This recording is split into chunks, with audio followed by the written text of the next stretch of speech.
everyone. My name is Nigrin. I'm the director and the curator of the New Jersey Film Festival. We're in our 33rd year programming wonderful films in Central Jersey at Rutgers University, and we're back for our Spring 2015 Film Festival, which will begin on January 31st and run on select Thursday, Friday, Saturday, and Sunday evenings through March 1st. We have a wonderful lineup. You can check them out right away at our website, which is njfilmfest.com, and just click on where it says schedule for information. This is the last of our filmmaker interviews, and today we have one of the best Hurricane Sandy documentaries we've ever seen that we're screening at our festival on Saturday, February 28th. And I have the director, Sandra Levine, here with me to talk about her movie. Hi, Sandy. Hi, Al. Thanks for having me. Oh, it's always a pleasure to see you, and we're so, overwhelmed and joyous to show your movie. Thank you. Because we think it's an important film. Thank you. So tell us, how did you get involved in this film? I know Hurricane Sandy impacted on so many of us. Well, I live in Ocean County. I was born and raised in Ocean County, and that was one of the areas absolutely hardest hit by the storm. So fortunately, our house wasn't damaged. My father's house flooded. So right away, I had a family connection to the disaster. And not too long after the hurricane, I got to go over onto the barrier island, the beach communities. And as soon as I saw the devastation over there, I knew I had to do something. So when did you actually start planning this film? Well, my husband is very focused on weather. He watches the Weather Channel, and he's always telling me when hurricanes are coming up the coast, and I sort of ignore it. But this time, I knew something was different. So about 4 or 5 days before the storm hit, which was October 2012, I started to pay attention to the weather. And I realized that this really was different because all of the forecasters were predicting this unusual left turn, and it showed that it was going to come right over our area. So actually the day before the storm, I went to Seaside Heights and I did some filming. And there was the Jet Star still on the boardwalk, and there were the police who were saying on bullhorns, you have to evacuate. And that was a day before. So I did a little shooting the day before, and I shot for 2 years. You know, that's the thing, because a lot of the other documentaries that we've screened didn't have the focus and the kind of breadth necessary to really understand the impact that this storm had on people's lives.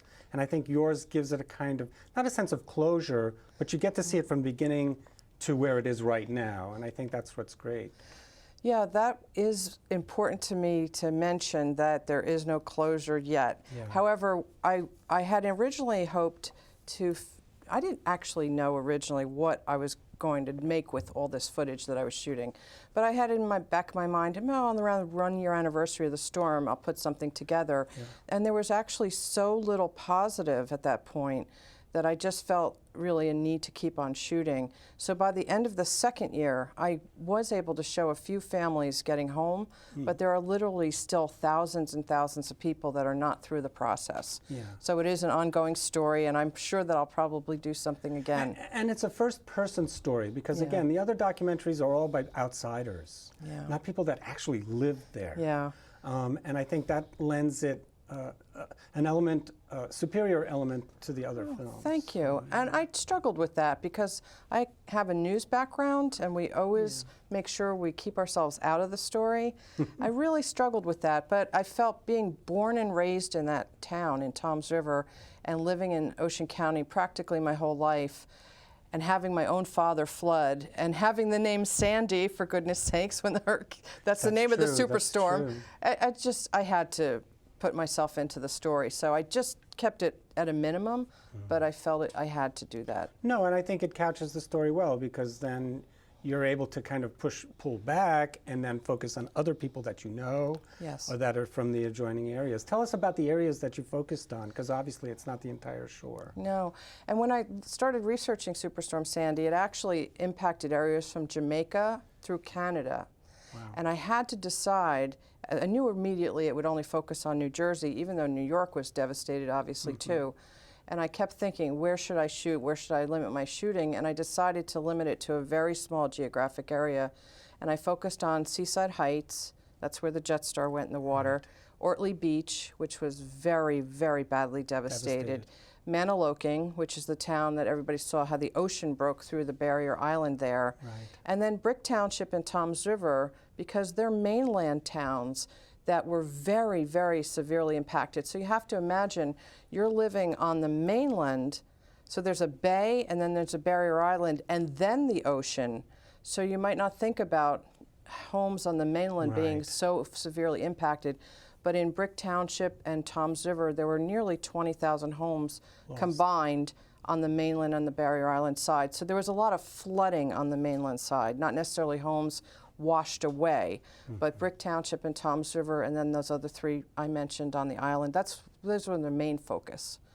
Well, you know, you're going to be at our screening. Yes, I am. And you're going to be introducing the film and then doing a Q&A. Absolutely. And the program that Sandy's part of is called Jersey Fresh, films by New Jersey filmmakers, and there's going to be 5 short films before yours, which is considered the feature film, the longest film that we'll be doing. So you'll be there to intro the film, and then we'll do a general Q&A with the other filmmakers. And you know, folks, our festival is very, very informal. It's a very grassroots festival, and it's meant to be fun and entertaining without the pomp and circumstance. We're really all about pushing the films to the fore. So if you'd like to come and check out Sandy's film, as well as the other great short films, please do go check our website out, njfilmfest.com, and then you can see that it's playing on Saturday, February 28th, starting at 7 p.m. in our state-of-the-art facility, Voorhees Hall, room 105. It's located on the College Avenue campus of Rutgers University in New Brunswick, New Jersey, and the program begins promptly at 7 o'clock. For $10 general admission, you get to see 6 great films. There's going to be 4 filmmakers there for sure. And there's also free food courtesy of Jimmy John's. So it's a very festive evening and a way to celebrate films by New Jersey filmmakers. So please, folks, do come and check out this very important documentary. Like I said, the best Sandy documentary I've seen, and I've seen them all. Wow. So come on down and check out Sandy Levine's Heartbreak and Healing After Sandy. And thank you so much. Hope to see you at the movies.